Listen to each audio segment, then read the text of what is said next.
It's a problem that's been around for years, plastic pellet pollution. The issue is prevalent here in Charleston. And our Lauren Lennon joining us in the studio this morning to explain how environmental advocates are working to prevent the problem. And Lauren, local organizations actually held a pellet collection event recently. What did they have to say about the situation? Well, Mel, those advocates, they're from the Public Interest Group and the Charleston Fighter Foundation. They say in their opinion the plastic pellet problem will only be getting worse, especially because there is no plastic pellet specific legislation to help safeguard against them getting into our environment. Now, for those at home who may not know exactly what a plastic pellet is, well, there are these small pieces of plastic that serve as the foundation of plastics manufacturing, and advocates, they say we're finding these pellets in our environments because of spills and leakages happening throughout the supply chain.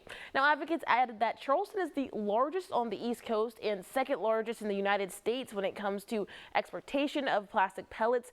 And on May 3rd, during the most recent cleanup of them between Riverfront Park in North Charleston and Waterfront Park, they found 3,026 plastic pellets. Once they are released into the natural environment, whether it's intentionally or accidentally, it's extremely difficult to clean them up. Like our sampling is showing that really, in especially marsh environments, the best way to clean them up is by hand.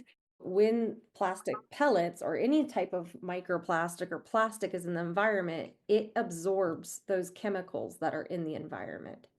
So that becomes increasingly problematic as, like Katie was saying, it's passing through the different trophic levels, and a fish eats a pellet that then we eat.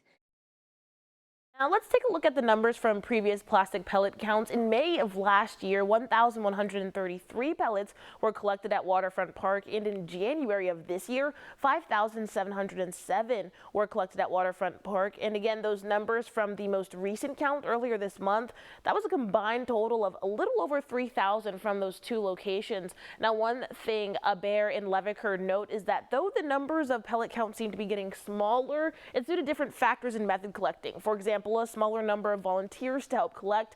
They say it does not mean the problem has decreased. And according to Leviker, to date, more than 15,000 plastic pellets have been found in Waterfront Park. Working for you, Lauren Lennon, News 4.